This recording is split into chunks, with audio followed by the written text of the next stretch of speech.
ইনশাআল্লাহ আগামী দিনে আপনারা তৈরি হন। জুলাই বিপ্লবের সময় একটা কথা প্রমাণ হয়ে গেছে, অন্যায় অবিচার এবং বৈষম্যের বিরুদ্ধে লড়াই করার জন্য বড় রাজনৈতিক দলের প্রয়োজন নাই। কথা বলেন ঠিক না বেঠিক? বৈষম্যের বিরুদ্ধে লড়াই করবার জন্য অনেক বড় নেতা নেত্রীর প্রয়োজন নাই। হে মুসলিম যুবক, তোমরা তৈরি হও, ওঠো, মাথায় কাফনের কাপড় বাঁধো, আল্লাহর জমিনে আল্লাহর কোরআনের শাসন কায়েম করার জন্য, আল্লাহর জমিনে ইসলামী ব্যবস্থাকে বিজয়ী করবার জন্য আবার রাজপথে নামতে হবে, আবার রাজপথে নামতে হবে।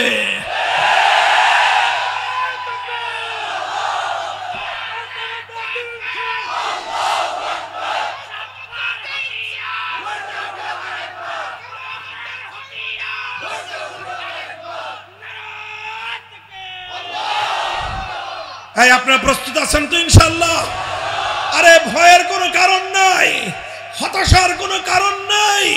ইতিহাস প্রমাণ করে মুসলমানরা যখন জেগে উঠেছে, মুসলমান যখন চোখের অশ্রু দিয়ে আল্লাহর সাহায্য কামনা করেছে, বুকের রক্ত দিয়ে আল্লাহর জমিনকে যখন শাহাদাতের রক্তে রঞ্জিত করেছে, সেই মুসলিম জাতিকে রুখে দেওয়ার সাধ্য পৃথিবীর কোনো শক্তির কাছে নাই। আলহামদুলিল্লাহ, এই পৃথিবীতে প্রতিটি ঘরে ঘরে প্রতি ইঞ্চি মাটিতে ইনশাআল্লাহ ইসলাম বিজয়ী হবে। আমরা আমাদের এই বাংলাদেশ, আমাদের পূর্বপুরুষরা বহুদিন ধরে অনেকগুলো অপশক্তির বিরুদ্ধে লড়াই করেছে। আমাদের পূর্বপুরুষরা একবার ব্রিটিশ সাম্রাজ্যবাদের বিরুদ্ধে লড়াই করেছে, আমাদের পূর্বপুরুষরা আরেকবার কলকাতার দাদাবাবু হিন্দুত্ববাদের বিরুদ্ধে লড়াই করেছে, আমাদের পূর্বপুরুষরা আরেকবার পশ্চিম পাকিস্তানের খান পাঠানদের বৈষম্যের বিরুদ্ধে লড়াই করেছে। আর আমাদের প্রজন্মের যুব এবং তরুণরা ফ্যাসিবাদী অপশক্তির বিরুদ্ধে লড়াই করেছে। প্রতিটি লড়াই আল্লাহ আমাদেরকে বিজয় দান করেছেন। এরপর আসবে আমাদের চূড়ান্ত লড়াই। সেই লড়াই হবে দুনিয়ার কোন মানুষের তন্ত্র মন্ত্র কায়েম করবার জন্য নয়, সেই লড়াই হবে আল্লাহর জমিনে আল্লাহর দ্বীনকে কায়েম করার জন্য, সেই লড়াই হবে ইসলামকে বিজয়ী করার জন্য, সেই লড়াই হবে আল্লাহর জমিনে আল্লাহর দেওয়া খেলাফত ব্যবস্থা কায়েম করার জন্য। ও ভাই, যদি একটা ফ্যাসিবাদের বিরুদ্ধে ১৫০০ মানুষের রক্ত দিতে হয়, যদি একটা ফ্যাসিবাদকে হটানোর জন্য ১৫০০ তাজা প্রাণ যদি বিসর্জন দিতে হয়, তাহলে আল্লাহর জমিনে আল্লাহর দ্বীনের জন্য জীবন দেওয়ার মধ্যে গৌরব আছে, আল্লাহর জন্য জীবন দেওয়ার মধ্যেই জীবনের মুক্তি নিহিত আছে। সেই মুক্তির জন্য, আল্লাহর সন্তুষ্টির জন্য, আল্লাহর জমিনে ইসলামকে বিজয়ী করবার জন্য শহীদি ঈদগাহে মাথায় কাফনের কাপড় পরে যেতে কারা কারা প্রস্তুত আছো? হাত তুলে শপথ করো। ইন্নাল হামদুলিল্লাহ نحمده ونستعينه ونستغفره ونؤمن به ونتوكل عليه ونعوذ بالله من شرور أنفسنا ومن سيئات أعمالنا من يهده الله فلا مضل له ومن يضلل فلا هادي له وأشهد أن لا إله إلا الله وحده لا شريك له وأشهد أن سيدنا ومولانا محمدا عبده ورسوله أرسله بالحق بشيرا ونذيرا وداعيا إلى الله بإذنه وسراجا منيرا أما بعد فأعوذ بالله من الشيطان الرجيم بسم الله الرحمن الرحيم ألم تر إلى الذين يزعمون أنهم آمنوا بما أنزل إليك وما أنزل من قبلك يريدون أن يتحاكموا إلى الطاغوت وقد أمروا أن يكفروا به ويريد الشيطان أن يضلهم ضلالا بعيدا. بارك الله لنا ولكم في القرآن العظيم ونفعنا وإياكم بالآيات والذكر الحكيم. اللهم صل على محمد وعلى آل محمد كما صليت على إبراهيم وعلى آل إبراهيم إنك حميد مجيد.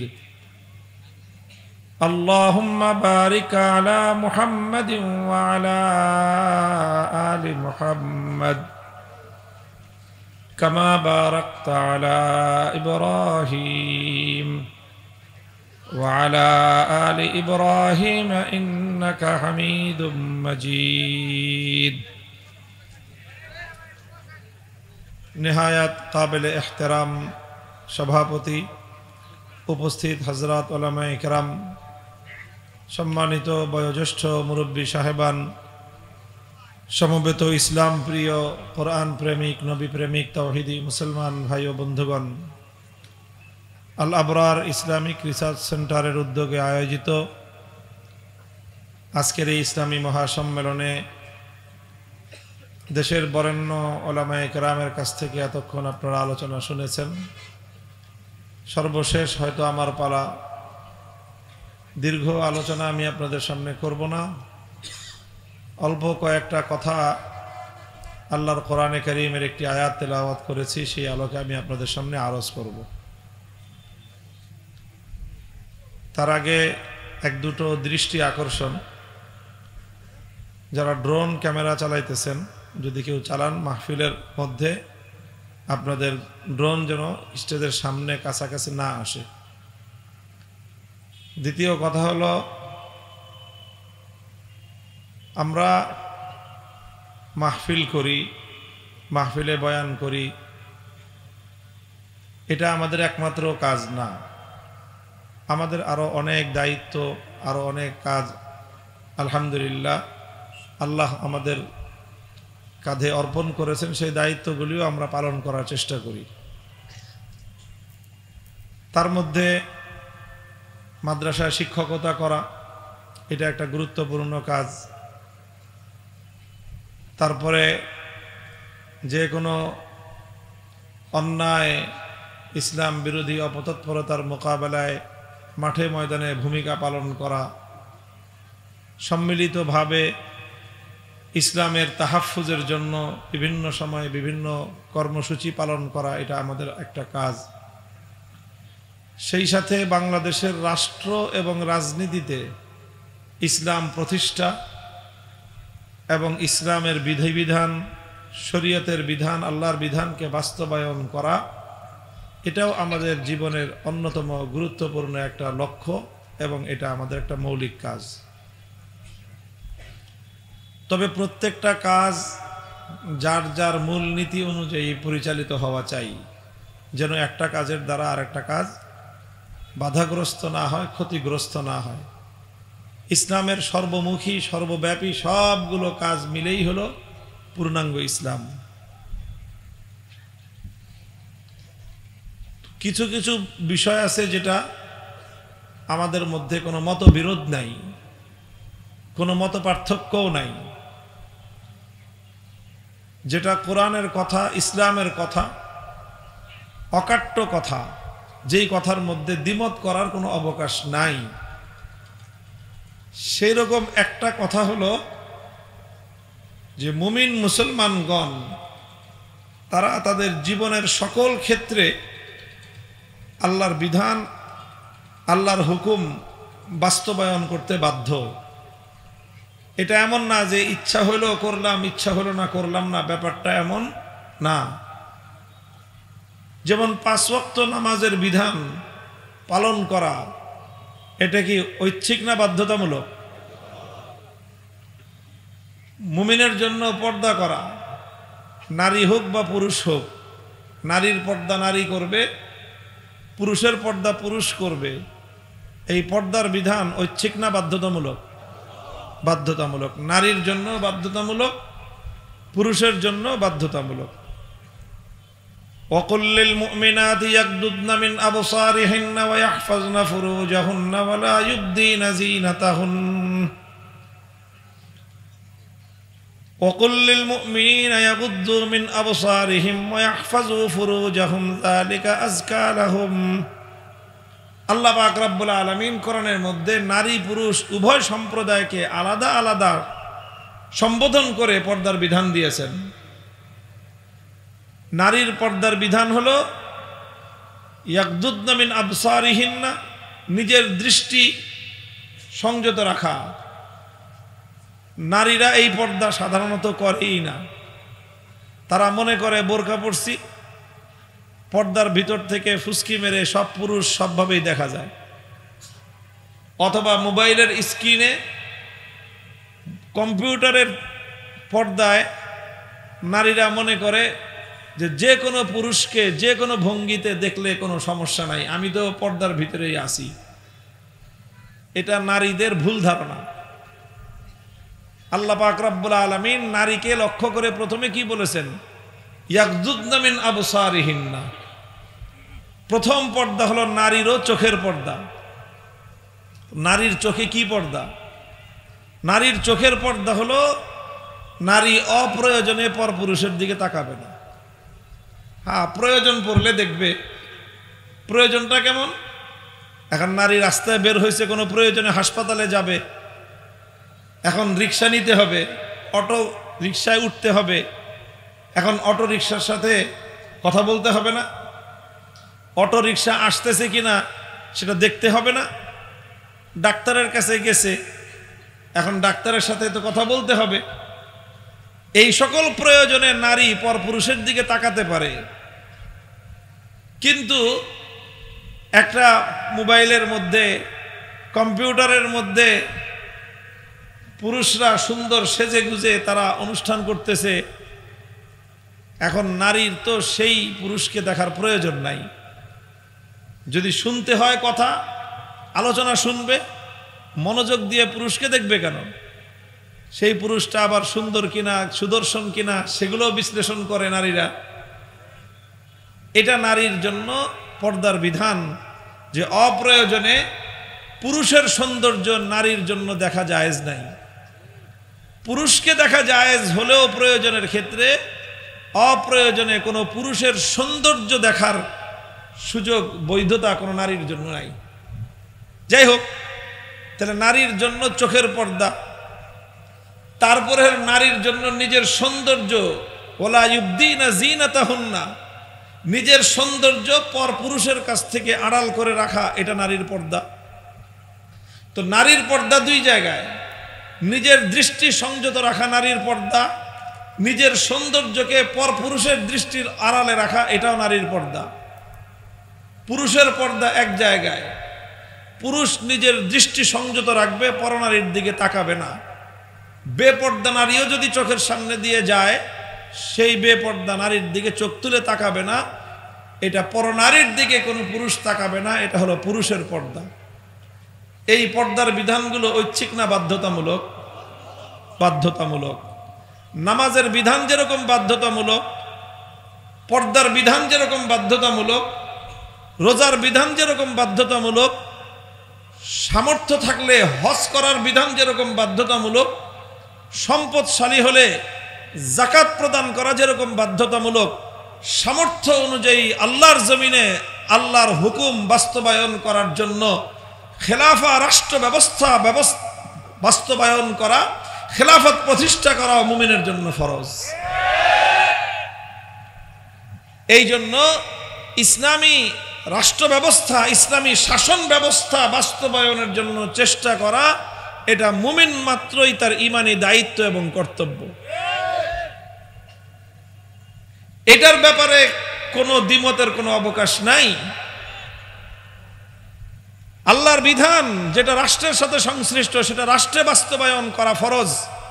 আল্লাহর বিধান যেটা আদালতের সাথে সম্পৃক্ত, সেই আদালতে বিচার ব্যবস্থায় আল্লাহর বিধান অনুযায়ী বিচার বাস্তবায়ন করা, এটাও মুমিনের জন্য ফরজ। কাজেই ইসলামী রাষ্ট্র ব্যবস্থার চেষ্টা চালানো, ইসলামী হুকুমত প্রতিষ্ঠার চেষ্টা চালানো সকল মুমিনের জন্য বাধ্যতামূলক, এটা ঐচ্ছিক না। কাজেই যে কোনো নামে, আদর্শের নামে, মানবাধিকারের নামে, গণতন্ত্রের নামে, যে কোনো কিছুর নামে, ধর্মনিরপেক্ষতার নামে, সংবিধানের দোহাই দিয়ে যে কোনো নামে আল্লাহর জমিনে ইসলামী রাষ্ট্র প্রতিষ্ঠার চেষ্টা করার যারা বিরুদ্ধাচরণ করবে, তারা মুসলমানের দুশমন, ঈমানের দুশমন, জানের দুশমন। তারা এই জাতীয় অভিমত যারা রাখে, এরকম দর্শন যারা পোষণ করে, এরকম রাজনৈতিক দর্শন যারা অনুসরণ করে, তাদের সঙ্গে কোনো ঈমানদারের সম্পর্ক থাকতে পারে না। আওয়ামী লীগের সাথে আমাদের প্রধান শত্রুতা এই জায়গায়, প্রধান শত্রুতা এই জায়গায়। রাগঢাকের কোনো বিষয় না, কোনো গোপন তথ্য না, ওপেন কথা। দেখেন, আমি এই আলোচনাটা করতেছি, পূর্ণ আলোচনায় মূল কথা, ওয়াজ মাহফিলের মঞ্চে দলীয় রাজনীতির কোনো কথা বলাকে আমি সমর্থন করি না। এমনকি আমার দলের রাজনীতির কথাও আমি কোনো ওয়াজ মাহফিলের মঞ্চে, ঐক্যবদ্ধ কোনো মঞ্চে আমি আমার রাজনৈতিক দলীয় কোনো কথা বলাটা পছন্দ করি না। এমনকি সুনির্দিষ্ট কোনো দলের বিরুদ্ধে কোনো কথা বলাও আমি পছন্দ করি না। বলবেন তাহলে আওয়ামী লীগের নাম নিয়ে যে কথা বললেন, হ্যাঁ, এই জায়গাটাই হলো কথা। যে কোনো দল, যে কোনো ব্যক্তি যখন সরাসরি ইসলামের কোনো বিধানের বিপক্ষে দাঁড়াবে, তখন তার বিরুদ্ধে সম্মিলিত ইসলামের পক্ষ থেকে কথা বলা, তাকে প্রতিরোধ করা আমাদের ঈমানি দায়িত্ব হয়ে দাঁড়াবে।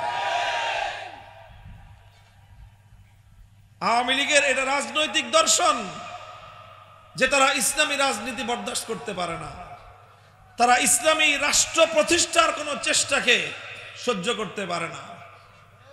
তারা একবার আইন করে ইসলামী ধর্মভিত্তিক রাজনীতিকে নিষিদ্ধ করেছিল, এবং তারা এখনো ধর্মভিত্তিক তথা ইসলামী রাষ্ট্র প্রতিষ্ঠার যে কোনো চেষ্টার তারা দলীয় আদর্শগতভাবে বিরুদ্ধাচরণ করে।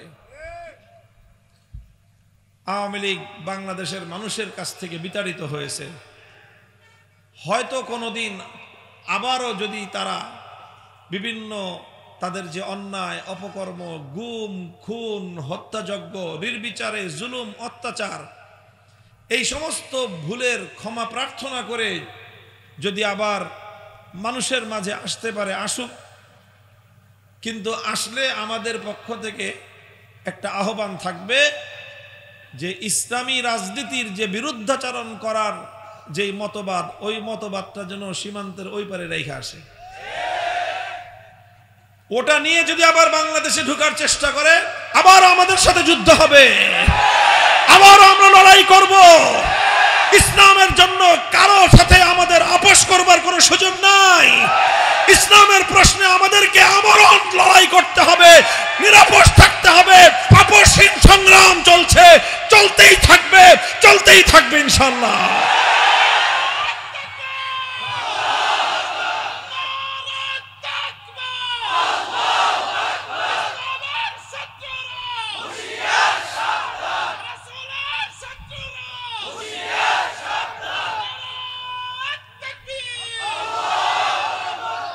মুহতারাম হাজিরিন, একটা হলো সার্বজনীন কথা, ঐক্যবদ্ধ কথা।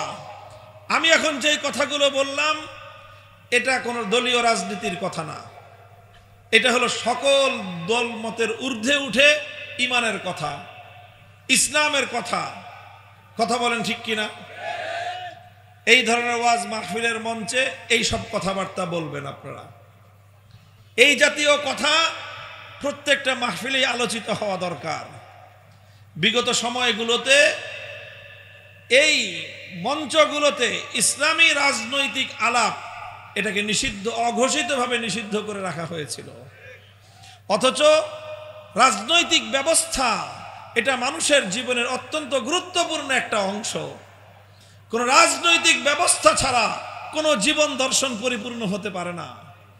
এই জন্য ইসলাম যেহেতু একটা পূর্ণাঙ্গ জীবন ব্যবস্থা, ইসলাম মানুষের ব্যক্তিগত জীবন যেরকম বিধান দিয়েছে, ইসলাম যেরকম মানুষের পারিবারিক জীবন ব্যবস্থা দিয়েছে, ইসলাম যেরকম মানুষকে ব্যবসা বাণিজ্যের বিধিবিধান দিয়েছে, ইসলাম যেরকম মানুষকে অর্থনৈতিক জীবন ব্যবস্থা দিয়েছে, ইসলাম যেরকম আদালতের বিচার ব্যবস্থা দিয়েছে, ঠিক তেমনি ভাবে রাষ্ট্র রাজনীতি কিভাবে পরিচালিত হবে, রাষ্ট্র ব্যবস্থা সংক্রান্ত ইসলামের একটা পূর্ণাঙ্গ দিক নির্দেশনা রয়েছে। সেই আলোচনা ওয়াজ মাহফিলের মঞ্চে হতেই হবে। যদি কোনো মাহফিল আলারা মনে করে যে আমাদের মঞ্চে আল্লাহর নবীর ব্যক্তিগত আচার আচরণের কথা আলোচনা হবে, আল্লাহর নবীর পারিবারিক জীবনের আলোচনা হবে, আল্লাহর নবীর ইবাদত বন্দেগীর কথা আলোচনা হবে, আল্লাহর নবীর নামাজ রোজা হজ যাকাতের কথা আলোচনা হবে, কিন্তু আল্লাহর নবীর রাষ্ট্র ব্যবস্থার আলোচনা হতে পারে না, এমন কোন কথা যদি কোনো মাহফিল কর্তৃপক্ষ চিন্তা করে, তাহলে সেই মাহফিল ইসলামের মাহফিল না, সেটা ইসলামের নামে ভণ্ডামি। কেন? ইসলামের যদি কোনো আলোচনা হয়, ইসলামের যদি মাহফিল হয়, সেখানে ইসলামের পূর্ণাঙ্গতার কথা বলার সুযোগ থাকতে হবে, ইসলামের পূর্ণাঙ্গতার কথা হবে। তবে সর্বদলীয় নির্দলীয় এই ধরনের আয়োজনগুলোতে নির্দিষ্ট কোনো দলের কথা আপনারা বলবেন না।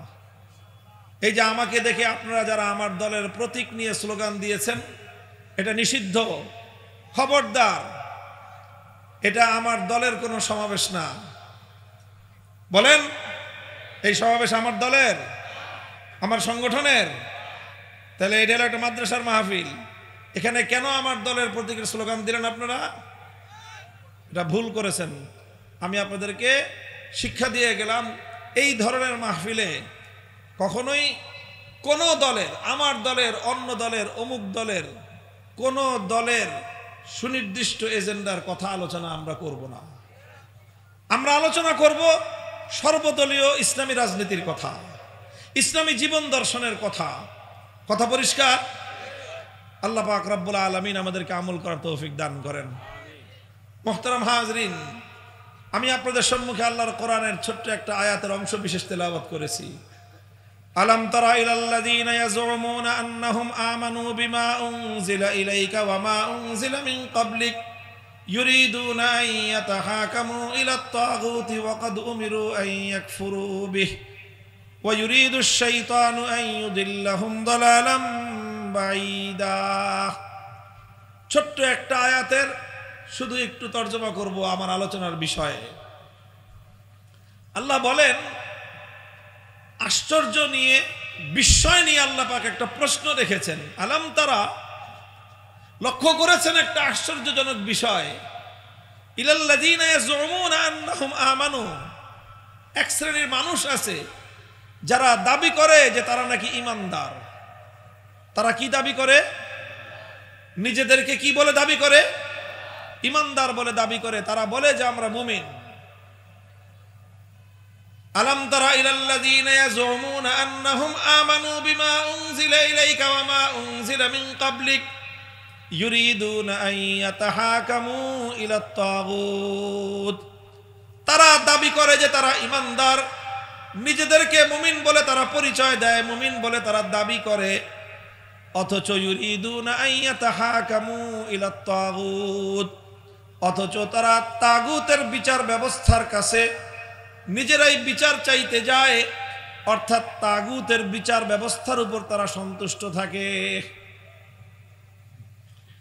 আল্লাহ রব্বুল আলামিন বিস্ময় নিয়ে আশ্চর্যজনক প্রশ্ন রেখেছেন দুনিয়াবাসীর সামনে, যে বেটা তুমি যদি তাগুতের বিচার ব্যবস্থায় সন্তুষ্ট থাকো তাহলে তুমি ঈমানদার হইলে কেমনে? এটা আমার কথা নয়, এটা দুনিয়ার কোনো মৌলানা সাহেবের কোনো আলেমের কথা নয়, এটা দুনিয়ার কোনো রাজনীতিবিদের কথা নয়, দুনিয়ার কোনো দার্শনিক, দুনিয়ার কোনো শিক্ষাবিদের কথা নয়, বরং এটা সরাসরি কার কথা? আল্লাহ বলছেন যে তুমি দাবি করো তুমি ঈমানদার, আবার তুমি তাগুতের বিচার ব্যবস্থায় সন্তুষ্ট থাকো। যারা তাগুতের বিচার ব্যবস্থায় সন্তুষ্ট থাকে তারা ঈমানদার বলে নিজেদের পরিচয় দিতে পারে না। যারা ঈমানদার বলে নিজেদের পরিচয় দেয় তারা তাগুতের বিচার ব্যবস্থায় সন্তুষ্ট থাকতে পারে না। বলতে পারেন যে তাগুতের বিচার ব্যবস্থাটা কি। আমি খুব সংক্ষেপে এই কথাটা আমার দেশের মানুষকে বোঝানোর চেষ্টা করি যে তাগুত জিনিসটা কি। উলামায়ে কেরাম, মুফাসসিরিনে কেরাম কোরআনে পাকের এই আয়াতের ব্যাখ্যা করেছেন, সর্বযুগেই ব্যাখ্যা করেছেন। তাগুত কাকে বলা হয়, মানুষকে তার পরিচয় শিখিয়েছেন। আমি সংক্ষেপে 2 মিনিটের মধ্যে তাগুতের পরিচয় আপনাদের সামনে তুলে ধরব। তাগুত কাকে বলা হয়? তাগুত বলা হয়, লক্ষ্য করেন আপনারা আমার কথাটা, যে আল্লাহ পাক রব্বুল আলামিনের জন্য নির্দিষ্ট কিছু বৈশিষ্ট্য আছে, আল্লাহর জন্য নির্ধারিত কিছু মর্যাদা আছে, যেই মর্যাদাগুলো আল্লাহর জন্যই নির্ধারিত। আল্লাহর সেই নির্ধারিত মর্যাদায় আল্লাহর সাথে কাউকে শরীক করা যায় না। কথা বলেন ঠিক না বেঠিক? যেমন ধরেন, ইবাদতের উপযুক্ত একমাত্র কে? এখন কেউ যদি আল্লাহ ছাড়া অন্য কারো ইবাদত করে তাহলে সে ঈমানদার না মুশরিক? সে ঈমান রক্ষা করলো না শিরক করলো?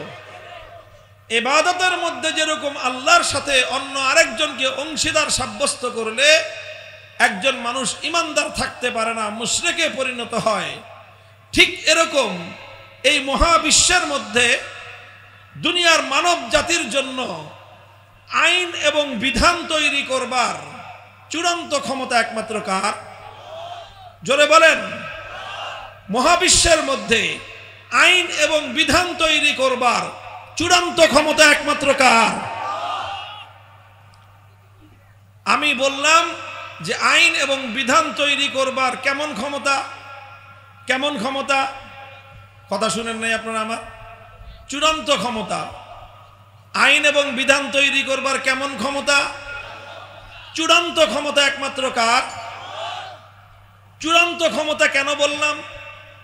চূড়ান্ত ক্ষমতা এই জন্য বললাম যে মানুষও আইন তৈরি করতে পারে, মানুষ কোনো বিধান তৈরি করতে পারে, তবে মানুষের আইন এবং আইন করার বিধান তৈরি করবার ক্ষমতা থাকলেও চূড়ান্ত ক্ষমতা মানুষের হাতে নয়। চূড়ান্ত ক্ষমতা একমাত্র কার হাতে? আল্লাহর হাতে চূড়ান্ত ক্ষমতা থাকার অর্থ হলো এই যে মানুষ আইন করতে পারবে, বিধান তৈরি করতে পারবে। কোন রাষ্ট্রের পক্ষ থেকে কোনো সংসদ, কোনো অ্যাসেম্বলি, কোনো পার্লামেন্ট আইন তৈরি করতে পারবে, কোনো মন্ত্রী পরিষদ আইন তৈরি করতে পারবে, যে কোনো আইন বিভাগ আইন তৈরি করতে পারবে, কোনো আদালত বিচারপতিরা আইন তৈরি করতে পারবে। তবে এক শর্তে তারা আইন করতে পারবে, সেই শর্ত হলো এই: সংসদের আইন, মন্ত্রী পরিষদের আইন, বিচার বিভাগের আইন, বিচারপতির আইন, সারা দুনিয়ার সমস্ত মানুষের আইন আল্লাহর আইনের আন্ডারে থাকতে হবে। আল্লাহর কোনো আইনের বিরুদ্ধে যেতে পারবে না। আল্লাহ পাক রব্বুল আলামিন যা ইচ্ছা তাই আইন করতে পারেন। আল্লাহর আইন সারা দুনিয়ার মানুষের ইচ্ছার বিরুদ্ধে যেতে পারে। সারা দুনিয়ার মানুষ আল্লাহর আইন মানতে বাধ্য, আমার আল্লাহ কারো আইন মানতে বাধ্য না। তাহলে আইন করার চূড়ান্ত অধিকার একমাত্র কার? আইন করার চূড়ান্ত ক্ষমতা কার? তাহলে ইবাদতের উপযুক্ত একমাত্র কে? আইন তৈরি করবার চূড়ান্ত ক্ষমতা একমাত্র কার? কেউ যদি আল্লাহর পরিবর্তে আল্লাহর সাথে অন্য কারো ইবাদত করে সে যেমন মুশরিক হয়ে যায়, ঠিক তদ্রূপ যে কোনো ব্যক্তি, যে কোনো দল, যে কোনো গোষ্ঠী, যে কোনো পার্লামেন্ট, যে কোনো রাষ্ট্র, যে কোনো রাষ্ট্রীয় মন্ত্রী পরিষদ, যে কোনো রাজা প্রজা, যেই হোক বাদশাহ, যেই হোক না কেন, যে কোনো বিচার বিভাগ, যে কোনো বিচারপতি, যে কোনো আদালত, তারা যদি কেউ আল্লাহর আইনের সাথে সাংঘর্ষিক, আল্লাহর আইনের বিরুদ্ধে কোনো আইন তৈরি করে, তাহলে তাকেই বলা হয় তাগুত। তাকে কি বলা হয়? তাগুত। ইমানদারের জন্য বিধান হলো, হে মুমিন, তুমি যেমন আল্লাহর সাথে ইবাদতের মধ্যে অন্য কাউকে শরীক করতে পারবে না। ঠিক তদ্রূপ আইন করার ক্ষেত্রেও, আইন মানার ক্ষেত্রেও তুমি আল্লাহর সাথে কোনো মাখলুককে শরীক করতে পারবে না। চূড়ান্ত আইন করবার অধিকার একমাত্র কার? মুহতারাম হাজিরিন, এটাই হলো আমাদের রাজনীতির প্রধান দর্শন। আমরা বিশ্বাস করি আলহামদুলিল্লাহ সুম্মা আলহামদুলিল্লাহ, আল্লাহ যেরকম একমাত্র ইবাদতের উপযুক্ত, মহাবিশ্বের মধ্যে আর কারো ইবাদত চলতে পারে না, ঠিক তদ্রূপ চূড়ান্ত ভাবে আইন করার অধিকার একমাত্র আল্লাহর। আল্লাহর আইনের বিরুদ্ধে কেউ আইন করতে পারে না। যদি কেউ মনে করে যে না, আল্লাহর আইনের বিরুদ্ধে কারো আইন করার এখতিয়ার আছে, এই কথা যে বিশ্বাস করবে, সে নামাজি হতে পারে, হাজি হতে পারে, ইমানদার হতে পারে না। আলহামদুলিল্লাহ, আজ দুনিয়াতে নতুন এক পয়গাম আপনাদেরকে শোনাই, নতুন সকালের সূর্যোদয়ের পয়গাম আমি আপনাদেরকে শোনাই। ইনশাআল্লাহ দিন সামনে সমাগত। আল্লাহর জমিনে আল্লাহর আইনের বাইরে কোনো আইন চলবে না। আল্লাহর কোরআনের আইনের বিরুদ্ধে কোনো আইন করতে দেওয়া হবে না। অনেকে মনে করে যে আজকের একবিংশ শতাব্দীর এই সময়ে কোরআনের আইন, ইসলামী শরীয়তের আইন, এটা কি কার্যকর হতে পারে? এটার দ্বারা কি সমাজ এবং রাষ্ট্র চালানো সম্ভব? এটা অনেক মানুষ মনে করে। যারা এটা নিয়ে দ্বিধা সংশয়ে ভুগছে, তাদের ঈমান দুর্বল, তারা ঈমান হীনমন্যতার শিকার। আমি ওই সমস্ত ঈমানদারদেরকে বলবো, যারা নিজেদেরকে মুমিন মুসলমান বলে পরিচয় দেয়, যারা আল্লাহর কোরআনকে বিশ্বাস করে, যারা ইসলামকে বিশ্বাস করে, যারা আখিরি পয়গম্বর নবী মুহাম্মদ আরবি সাল্লাল্লাহু আলাইহি ওয়াসাল্লামকে যারা বিশ্বাস করে, তাদেরকে কথাও বিশ্বাস করতে হবে কিয়ামত পর্যন্ত সকল জাতির জন্য, সকল ভূমির জন্য, সকল রাষ্ট্রের জন্য, সকল জনপদের জন্য আল্লাহর দেওয়া আইন, শরীয়তের আইনই সর্বোচ্চ এবং সর্বোত্তম। কোরআনের আইন ছাড়া পৃথিবীতে এত সুন্দর আইন আর কেউ রচনা করতে পারে নাই, কিয়ামত পর্যন্ত পারবে না। যারা এরপরেও আমাদের এই ঈমানের কথাগুলো কোরআনের আলোকে বুঝতে যাদের সমস্যা হয়, আল্লাহর নবীর হাদিস থেকে যারা এই কথা বিশ্বাস করতে চান না, ইসলামের ইতিহাস থেকে যারা এই কথা বিশ্বাস করতে চান না, তাদেরকে আমি সবিনয়ে অনুরোধ করব, আজ পৃথিবীতে এমন ভূখণ্ড, আলহামদুলিল্লাহ আল্লাহর ইচ্ছায়, আল্লাহর রহমতে এমন ভূখণ্ড তৈরি হয়ে গিয়েছে, যেই ভূখণ্ড বিশাল ভূখণ্ড, 6.5 লক্ষ বর্গ মাইল। বাংলাদেশ 1 লক্ষ বর্গ মাইলেরও কম, 77-78 হাজার বর্গ মাইল। আর সেখানে 6.5 লক্ষ বর্গ মাইলের বিশাল ভূখণ্ড। সেই ভূখণ্ডের নাম হলো ইমারতে ইসলামিয়া। সেই ইমারতে ইসলামিয়ার এক প্রান্ত থেকে আরেক প্রান্ত পর্যন্ত আল্লাহর কসম খেয়ে বলি, আল্লাহর আইনের বিরুদ্ধে এক কানাকড়ি পরিমাণ আইন চলে না। এবং সেই আইনের মাধ্যমে আজ সেখানে নজিরবিহীনভাবে দুটো জিনিস প্রতিষ্ঠিত হয়েছে। 1 নম্বর, 0% করাপশন, দুর্নীতি বলতে কোনো কিছু নাই, 1 পয়সার ঘুষের লেনদেন নাই, কারণ কোরআনের আইনের বরকত। 2 নম্বর জিনিস বাস্তবায়িত হয়েছে, নিরাপত্তা প্রতিষ্ঠিত হয়েছে। 6.5 লক্ষ বর্গ মাইল এলাকার মধ্যে ডাকাতি নাই, ছিনতাই নাই, চাঁদাবাজি নাই, সন্ত্রাসী কার্যকলাপ নাই। গোটা দেশের মধ্যে আল্লাহর আইন বাস্তবায়ন হওয়ার পর থেকে জাতি, ধর্ম, বর্ণ নির্বিশেষে প্রতিটি মানুষ সেখানে নিরাপদভাবে জীবনযাপন করতেছে। অর্থনৈতিক উন্নতি, সারা দুনিয়া সহযোগিতা করতেছে। সারা দুনিয়া এখনো পর্যন্ত তাদের সঙ্গে অর্থনৈতিক, বাণিজ্যিক, কূটনৈতিক কোনো সম্পর্ক স্থাপন করে নাই। সারা দুনিয়ার অসহযোগিতার পরেও 4 বছর ধরে ইমারতে ইসলামিয়া, ইসলামী ইমারত সুষ্ঠুভাবে পরিচালিত হচ্ছে এবং দিন দিন তারা অর্থনৈতিকভাবে সামনের দিকে এগিয়ে যাচ্ছে। 2021 সালে ইমারতে ইসলামিয়া যখন প্রতিষ্ঠিত হয় তখন সেই দেশের স্থানীয় মুদ্রা, ইমারতে ইসলামিয়ার মুদ্রা মান ছিল $1 130 মুদ্রা। আর 4 বছর পরে আজকে সেই দেশের ইমারতে ইসলামিয়ার মুদ্রার মান হলো $1 মাত্র 65 সেই দেশের ইমারতের মুদ্রা। অর্থাৎ 4 বছরে ইমারতে ইসলামিয়ার মুদ্রা ডবল দাম হয়ে গিয়েছে। আমাদের বাংলাদেশের সাথে কম্পেয়ার করলে আমাদের বাংলাদেশে বর্তমানে $1 125 টাকা বা 126-30 টাকা পর্যন্ত পাওয়া যায়। যেখানে আমাদের দেশে উন্নয়নের এত জোয়ার, এত উন্নতি, এত কার্যকলাপ, আমাদের দেশে $1 130 টাকা আর তাদের দেশে $1 65 টাকা। এটা কিসের বিনিময়ে, কিসের মাধ্যমে হয়েছে? তারা আল্লাহর কোরআনের আইন বাস্তবায়ন করেছে। তারা বলে যে আল্লাহর কোরআনের আইন বাস্তবায়ন হলে প্রতিটি মানুষ ন্যায় বিচার পায়। বাদী আদালতে বিচার দায়ের করার 2 সপ্তাহের মধ্যে তার মামলার রায় হয়ে যায়। বাদী সে তার মামলা দায়ের করে ন্যায় বিচার পাওয়ার জন্য লক্ষ লক্ষ টাকা দিয়ে কোনো উকিল ব্যারিস্টার ভাড়া করতে হয় না, বরং বাদী বিবাদী উভয়কে বিচারপতি ডাকে, সাক্ষী ডাকে, তাদের বক্তব্য শুনে বিচারপতি সাক্ষ্যের ভিত্তিতে বিচার করে দেয়, রায় করে দেয়, রায় দিয়ে দেয়। এই জন্য বছরের পর বছর টালবাহানা করবার কোনো সুযোগ নাই। এই জন্য সেই দেশে কোনো দুর্নীতি নাই, লুটপাট নাই, চুরি চামারি নাই। আলহামদুলিল্লাহ, শুধুমাত্র আল্লাহর কোরআনের শাসন ব্যবস্থার বরকতে আজকে সারা দুনিয়াকে তারা তাক লাগিয়ে দিয়েছে। আলহামদুলিল্লাহ।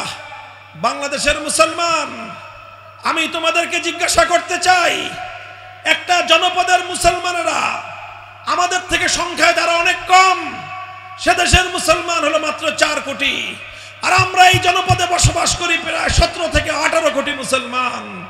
সেই 4 কোটি মুসলমান 15 বছর পর্যন্ত সোভিয়েত ইউনিয়নের বিরুদ্ধে লড়াই করেছে, 25 বছর পর্যন্ত আমেরিকা সহ সারা দুনিয়ার পশ্চিমা সাম্রাজ্যবাদীদের বিরুদ্ধে লড়াই করে আজ তারা বিজয়ীর বেশে স্বদেশের মাটিতে আল্লাহর কোরআনের রাজ কায়েম করেছে, ইসলামী হুকুমত বাস্তবায়ন করেছে, ইমারতে ইসলামিয়া বাস্তবায়ন করে মাথা উঁচু করে সসম্মানে সারা দুনিয়াতে তারা নিজেদের সগৌরবে পদচারণা চালিয়ে যাচ্ছে।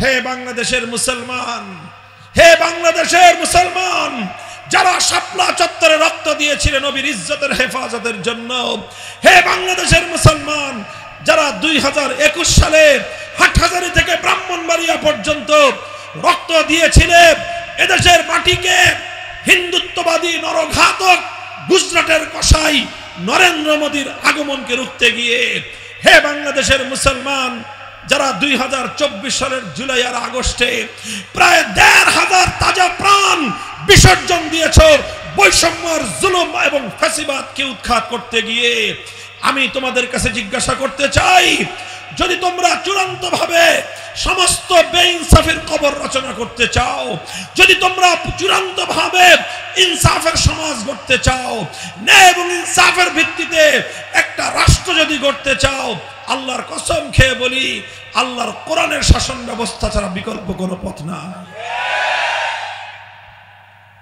আলহামদুলিল্লাহ, দুনিয়ার মানুষ অনেক রকম শাসন ব্যবস্থা দিয়েছে, অনেক রকম রাজনৈতিক বন্দোবস্ত দিয়েছে, আর আমার আল্লাহ পাক রব্বুল আলামিন একটা রাজনৈতিক বন্দোবস্ত দিয়েছেন।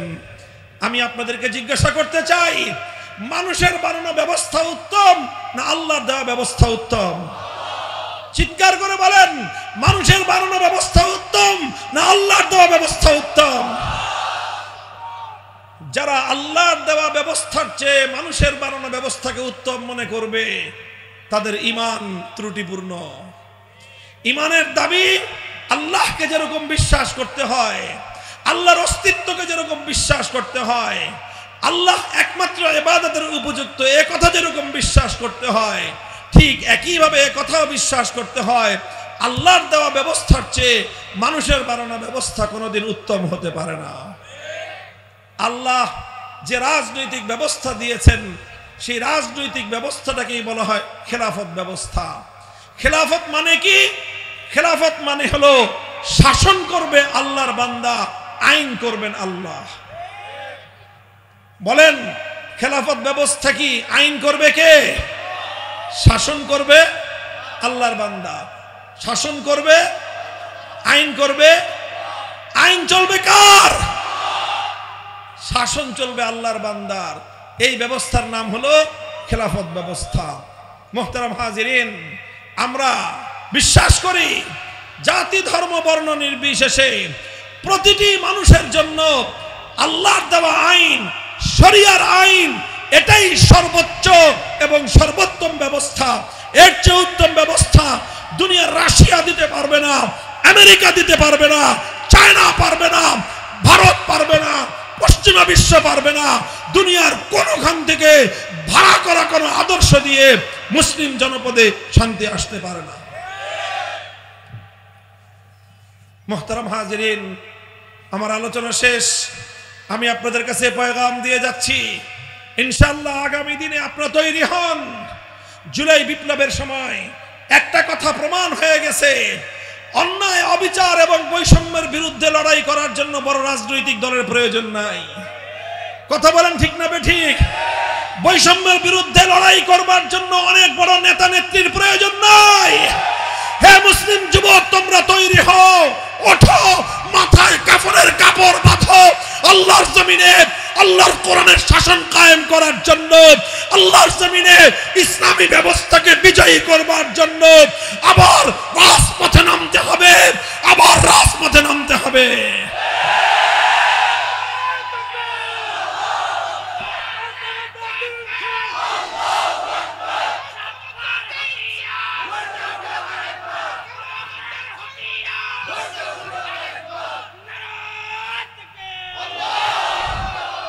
আপনারা প্রস্তুত আছেন তো ইনশাআল্লাহ? আরে ভয়ের কোনো কারণ নাই, হতাশার কোনো কারণ নাই।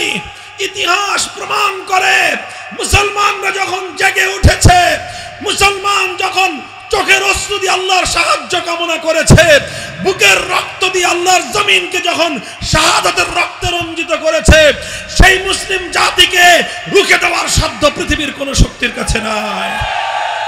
আলহামদুলিল্লাহ, এই পৃথিবীতে প্রতিটি ঘরে ঘরে, প্রতি ইঞ্চি মাটিতে ইনশাআল্লাহ ইসলাম বিজয়ী হবে। আমরা আমাদের এই বাংলাদেশ, আমাদের পূর্বপুরুষরা বহুদিন ধরে অনেকগুলো অপশক্তির বিরুদ্ধে লড়াই করেছে। আমাদের পূর্বপুরুষরা একবার ব্রিটিশ সাম্রাজ্যবাদের বিরুদ্ধে লড়াই করেছে। আমাদের পূর্বপুরুষরা আরেকবার কলকাতার দাদাবাবু হিন্দুত্ববাদের বিরুদ্ধে লড়াই করেছে।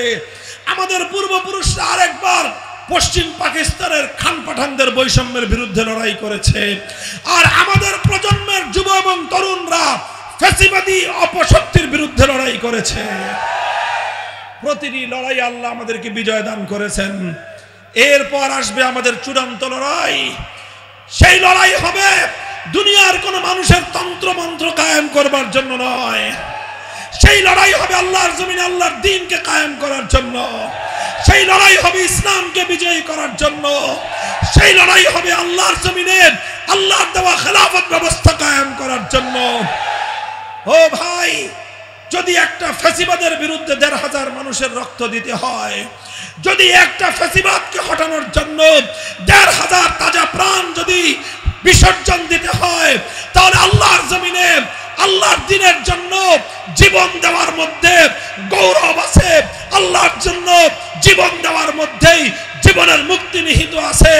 সেই মুক্তির জন্য, আল্লাহর সন্তুষ্টির জন্য, আল্লাহর জমিনে ইসলামকে বিজয়ী করবার জন্য শহীদি ঈদগাহে মাথায় কাফনের কাপড় পরে যেতে কারা কারা প্রস্তুত আছো? হাত তুলে শপথ করো।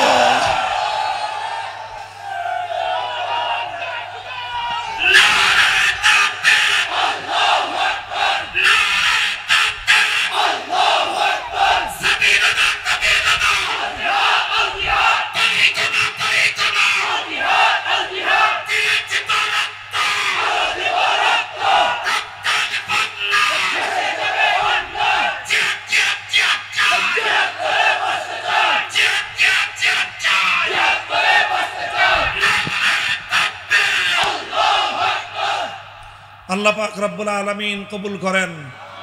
এই যে শপথ করলেন, এটা কি শুধু কথার কথা না অঙ্গীকার? বলেন এটা কি? জোরে বলেন কি এটা? আমাদের জীবন কার জন্য? মরণ কার জন্য? বেঁচে থাকবো কার জন্য? মরবো কার জন্য? আল্লাহ পাক রব্বুল আলামিন আমাদেরকে কবুল করেন। ইন্না সালাতি ওয়া নুসুকি ওয়া মাহইয়ায়া ওয়া মামাতি লিল্লাহি রাব্বিল আলামিন ওয়া আখিরু দাওয়ানা আলহামদুলিল্লাহি রাব্বিল আলামিন। আসসালামু আলাইকুম ওয়া রাহমাতুল্লাহ।